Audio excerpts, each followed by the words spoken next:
У вас есть вопрос, который вы хотите задать главе региона? Звоните. Колл-центр начал свою работу. Дорожные разметки и опознавательные знаки появятся в Кантышеве. Работы ведет Автодор. Сегодня мы расскажем об удивительной судьбе еще одного отважного ингушского защитника. История ветерана ИСы Эгиева в выпуске.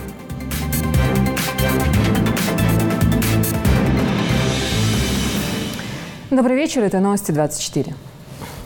В районе Абигув на Зране на территории 3,5 гектара ведется строительство первого этапа строящегося аквапарка. Первый этап масштабного объекта будет сдан в этом году.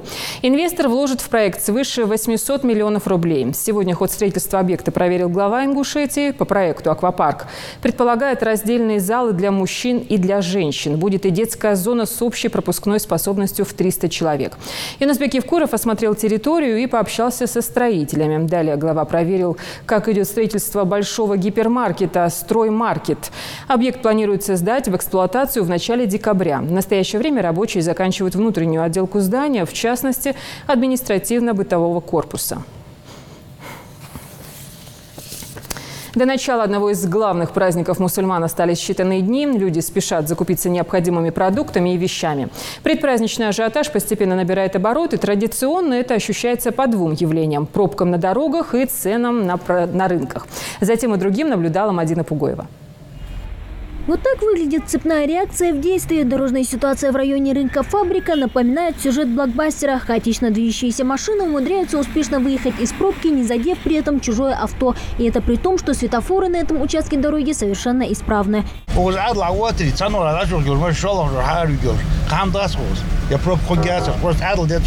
Словно по цепочке нарушают даже добросовестные водители. Чтобы не застрять в автомобильной пробке, почти каждый пытается проскочить даже на красный свет. Добавок ко всему, ситуация на этом участке ухудшает и отсутствие дорожной разметки. Машины здесь оставляют практически на проезжей части.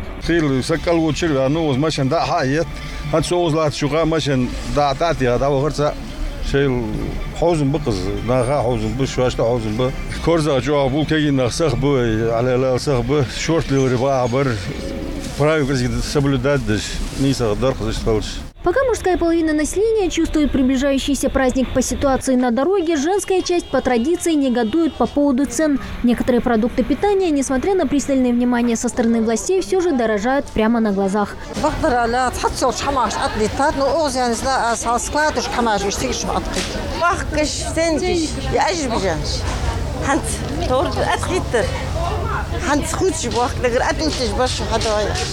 Если одни пытаются заработать довольство Всевышнего в месяц Рамадан, то другие спешат пополнить карман. К примеру, эту женщину администрация рынка «Фабрика» уличила в намеренном завышении стоимости. Двусторонний ценник тому доказательство. А почему 120? Это 95 купила, 5 рублей. Ну, 95 купила, здесь 120 написано. И вот здесь 150 написано. Это что такое у тебя? Это раньше, дай мне. А раньше, почему здесь раньше здесь стоит? Дай сюда. Поставь здесь 100 рублей. Чуть дальше те же овощи можно приобрести у так называемых оптовиков практически за полцены. Огурцы, средняя стоимость которых от 40 до 70 рублей, здесь можно купить за 25. Килограмм помидоров покупателю обойдется 85 рублей. С таким же успехом здесь можно приобрести и фрукты.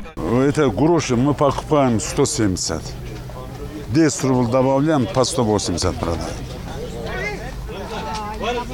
Яблоко 115. 5 рублей добавляем, 120.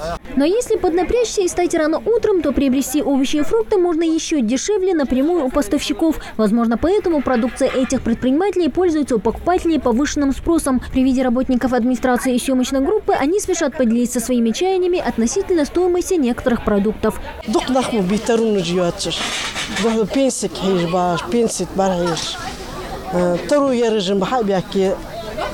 Ящиками берут, и им горе мало. А такие вторую отцеры инвалиды могут быть обнажены.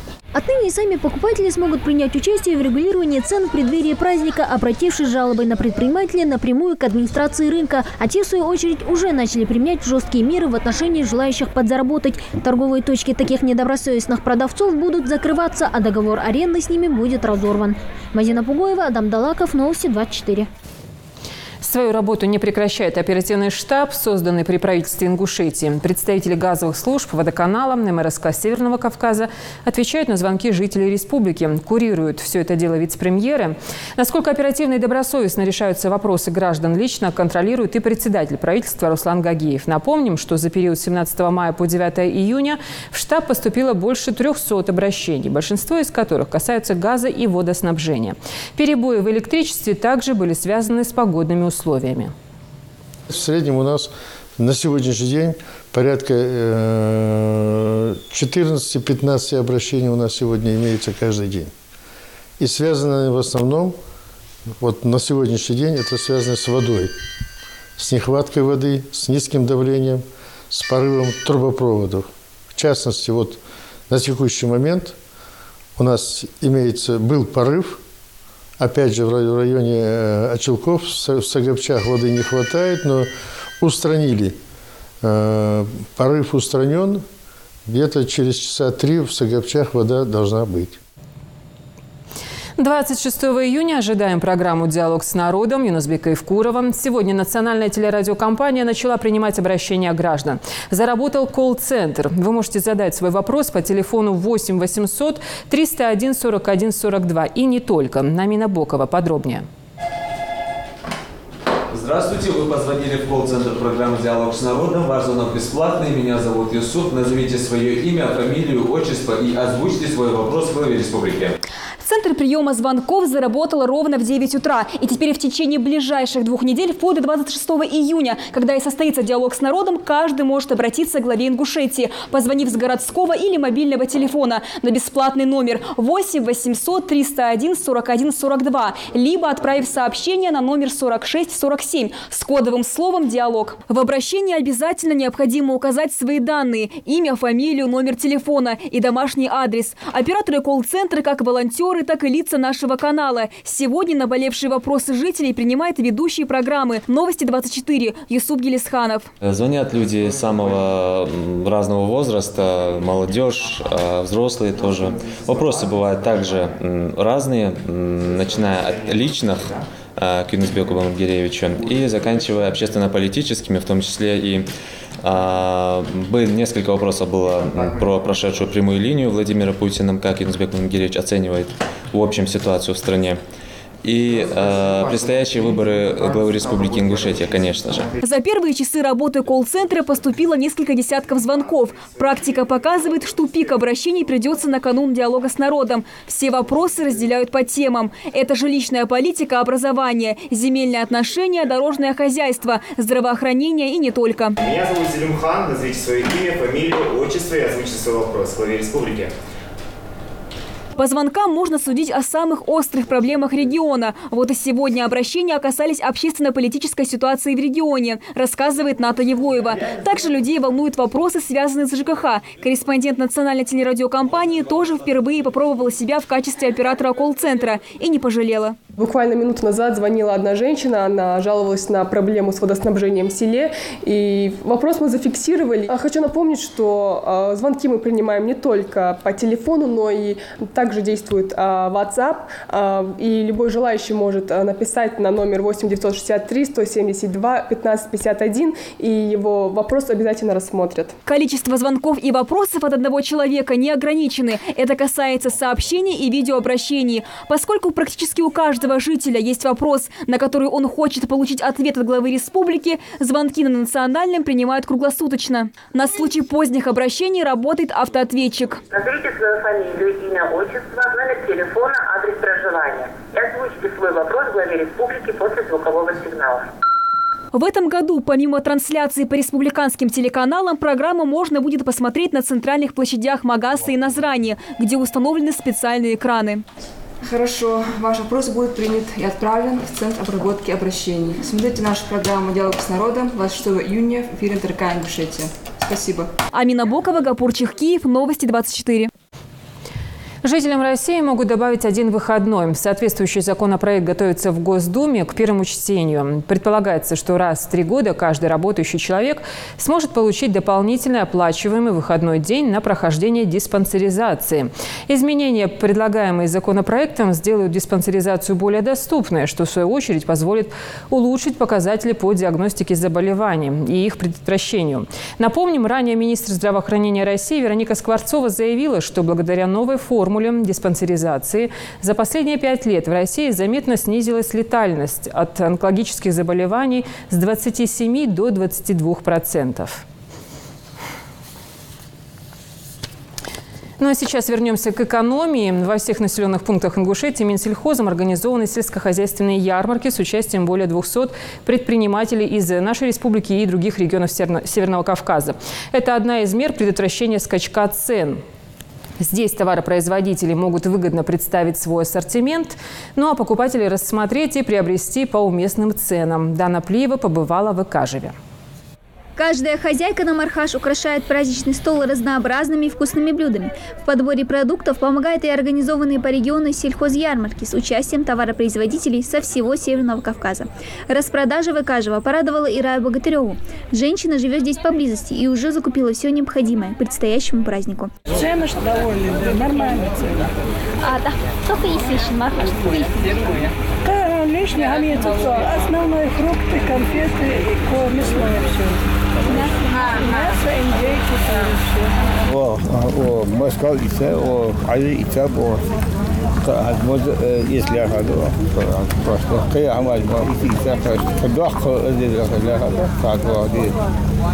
Ряз еще. Цены штят еще.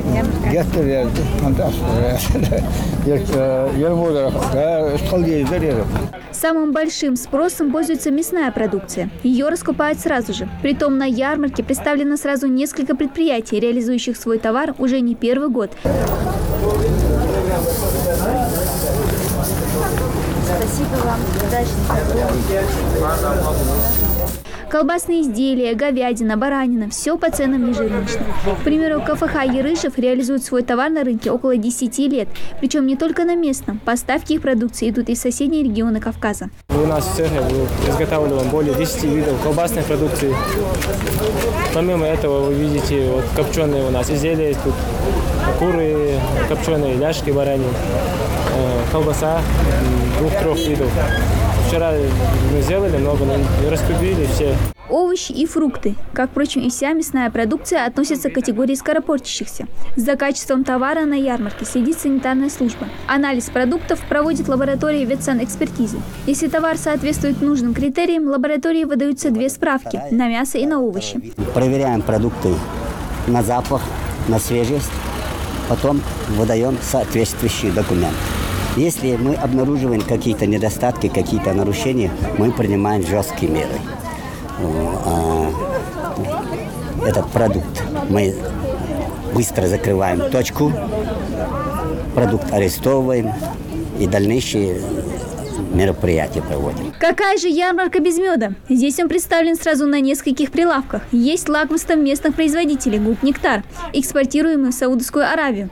Также мед из Ставропольского края, регулярно представляющий свою продукцию на ярмарке в Ингушетии на протяжении 10 лет. У них уже есть своя внушительная клиентура. На вопрос, в чем секрет большого спроса, ответ один. Мы гарантируем стопроцентное качество, которое подтверждено и лабораторными исследованиями, и дорожим каждым клиентом, чтобы его не обидеть.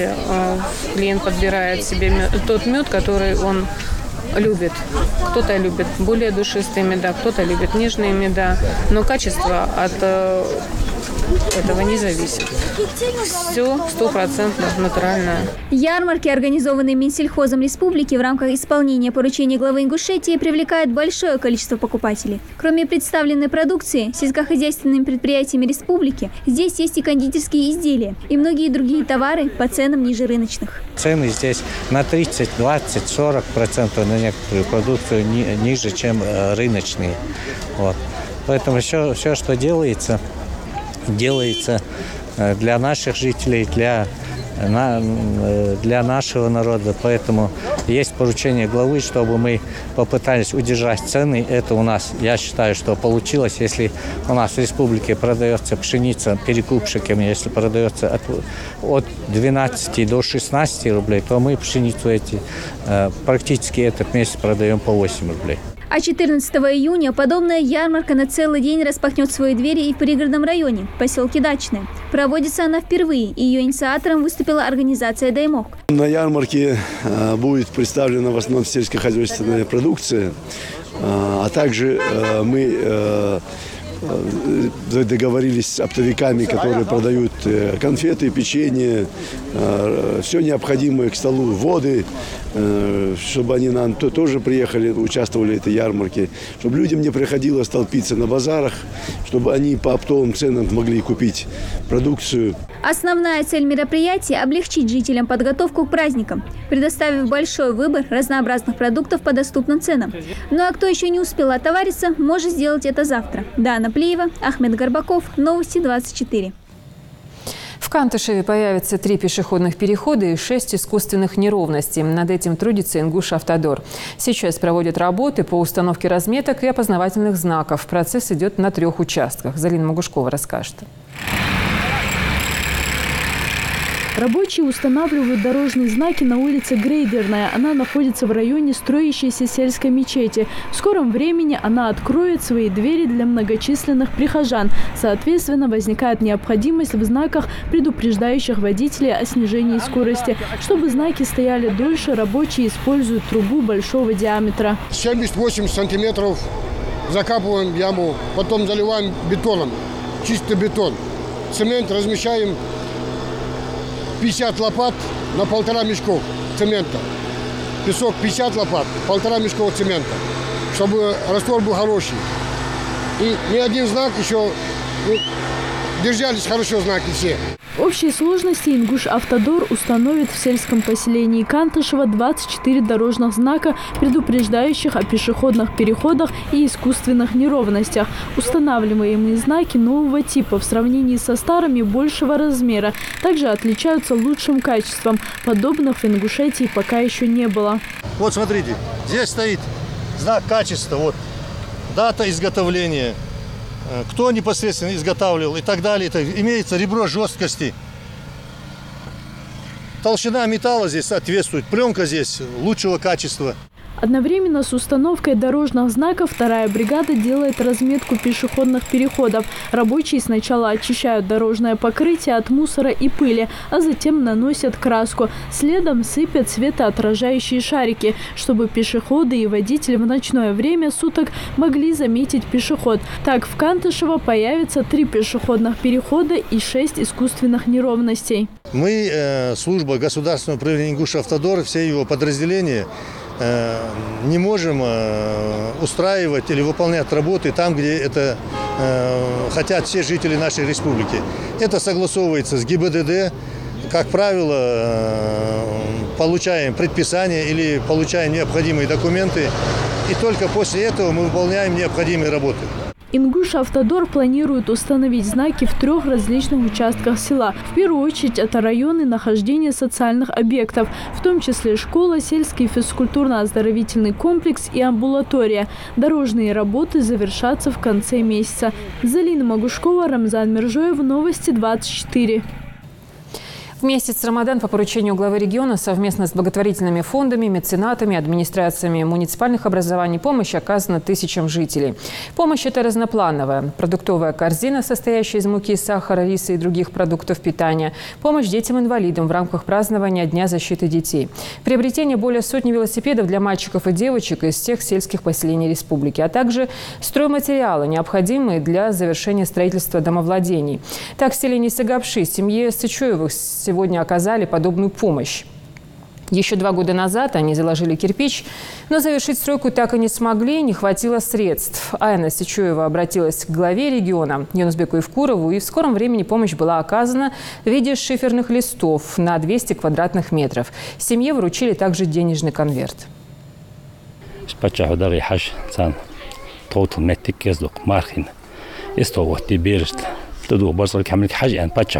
دقيقة تضلع اش ضحكة Цунди квачиде. Ежгизе резбе, хозкамел дегизе. Квачим бедадах, арден тхоз. Да беркати бопи вархи ботал вабл бопи, да барца бопи. Хамди ваштиц должны почахать обрытиться дядрух. Шнок студиян. Ханс почаха тхаиш да баргиш арца бяна. Цанок студият кондалди канц. Далса долг издагди хачина. Без чмархи бет. Собиришь тиры цардо каста. Алкобуса долч. Берез холш. Минобороны России предложила внести поправки в закон о воинской обязанности и военной службе, а также положение о призыве. Согласно изменениям, появятся две категории призывников. В первую войдут новобранцы в запасе без воинских званий, во вторую – не числящиеся в запасе молодые люди с воинскими званиями. При этом для первой категории отсчет срока службы начнется со дня присвоения звания, а для второй – со дня приказа регионального военкомата о направлении в войсковую часть. Обычно на сборных пунктах новобранцы проводят от 3 до 4 дней, и этот период не засчитывается в срок службы. Вторая категория призывников появилась в начале этого года. В нее входят молодые люди от 18 до 27 лет, ранее признанные ограниченно годными и зачисленные в запас в звании рядовой.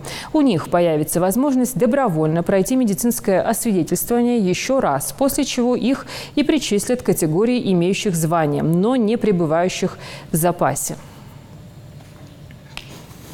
В этом году ветеран Великой Отечественной Исайя Гиев отметил бы свое 100-летие. Сегодня мы расскажем об удивительной судьбе еще одного отважного ингушского защитника Родины. Исайя Гиев был танкистом, но шел на фронт добровольцем еще в 1939-м. Домой вернулся в 1946 году. Прошел фронтовой путь от Сталинграда до Днепра.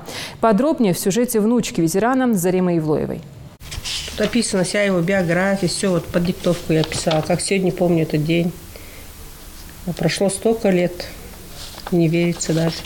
Если быть точнее, прошло 37 лет. Это письмо, автобиографию ветерана войны Игиева Исы его дочь писала под диктовку в далеком 1981 году. И несмотря на контузию и прошедшие десятилетия, ветеран помнил все до мелочей. В документе расписаны все годы и города, в которых он воевал, названия госпиталей и даже улицы, на которых они были расположены. Иса Дадаевич Игиев родился в селе Базоркино в 1918 году. Там же окончил школу и трудился в колхозе. В 1939 был призван в ряды советской армии, служил в Архангельске. А перед началом Великой Отечественной войны рядового Игиева направили в Литовскую, а затем в Эстонскую ССР. Тогда же ветеран получил свое первое ранение. Где-то в 80-82 году я случайно зашла с маленькими детьми в музей, и Тухан вышел, с удовольствием нам начал все показывать, рассказывать. И я, когда увидела ветеранов, сказала, что в Казахстане мой двоюродный брат тоже воевал.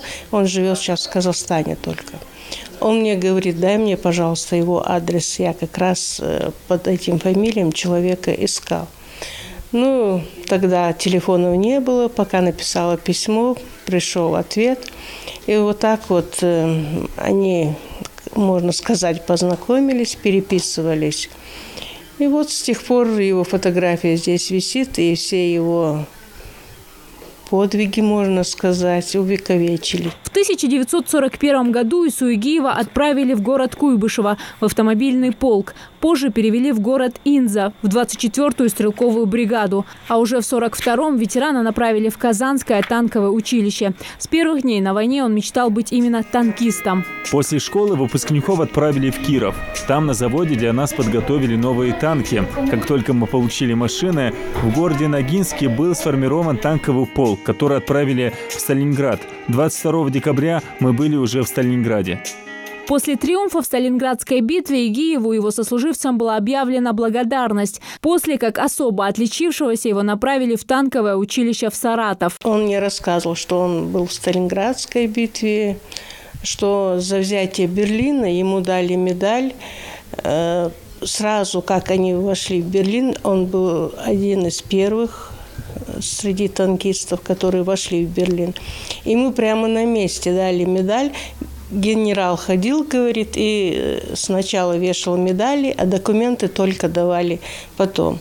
4 мая 1944 года младшему лейтенанту Исаегиеву, который на тот момент уже 5 лет был в рядах советской армии, зачитали письмо о депортации кавказских народов и об его отчислении из полка. Командир, не желавший отпускать бойца, посоветовал Игиеву написать письмо с просьбой оставить его на фронте. Вот он говорит, я написал это письмо, и пришел ответ – отправить действующую армию. Но в это время он поменял имя свое. Он говорит, в то время обычно наши, которые выслали, из-за этого меняли, говорит, имена, фамилии, очень много. Почти большинство, говорит, все поменяли. Он воевал хорошо, первый шел в атаке, и генерал сказал, говорит, если уйдет Усач, то кто мне будет в атаку водить танки? Уже после войны его отправили на службу в 139-й отдельный ремонтно-восстановительный батальон. И только в 1946 году по приказу Президиума Верховного Совета младший сержант Исаегиев был демобилизован. Он отправился в Казахстан искать семью, которую не видел 7 лет. Уже дома думали, что его нету. Моя мать рассказывала, что они каждый эшелон ходили встречать в Казахстане с фронтовиками, но он не возвращался и не возвращался. Мы, говорит, уже и встречать перестали, и уже и не надеялись, говорит, что он вернется живым. Обычно он про войну так не рассказывал. Единственное, помню, что когда шли какие-то великие отечественные фильмы про войну, у меня всегда слезы с глаз шли. Я всегда думала, почему он так плачет. Ветеран так и остался жить в городе Целиноград. Дважды женился и имел 12 детей. Исыда Даевича Игиева не стало в 1985 году. Сегодня в столице Казахстана, городе Астана, живет более 2 десятков внуков ветерана, которые 9 мая выходят с фотографией деда в рядах бессмертного полка. Я уже несколько лет назад приезжала в Ингушетию, была в этом месте, но особого значения не придавала. А в этом году, уже 9 мая, я углубилась в историю, что мой дедушка столько лет воевал. Я очень горжусь им. И когда смотрю на эти танки, я представляю, как он воевал, как он боролся за родину. В Казахстане по телевизору приглашали всех детей, внуков отдать дань памяти. И я считаю, что мой дедушка, он достоин этого, чтобы о нем помнили. И мы с сестрами прошли по бессмертному полку, распечатали фотографию. Очень была горда и как держала высоко портрет. Я думаю, дедушка тоже был бы рад, что мы так помним о нем. Известно, что воины-ингуши в годы Великой Отечественной войны отличались мужеством и отвагой. В Волгограде на стене памяти Мамаева кургана высечены имена 87 из них. Увековечено здесь и имя Исаегиева. Истории о героях, которые сражались на войне и надеялись на светлое будущее, до сих пор рассказывают подрастающему поколению. Наш земляк, защитник Сталинграда Борис Игиев, он на самом-то деле Иса, он поменял имя. И таким образом он остался на войне. В этом году Исаегиеву исполнилось бы 100 лет. Каждая история ветерана Великой Отечественной – это настоящая школа жизни, пример для подражания и то, чем стоит гордиться. Зарема Ивлоева, Михаил Тангиев, Рахман Цуров. Новости 24. Следите за новостями на канале Ингушетия и до встречи в эфире.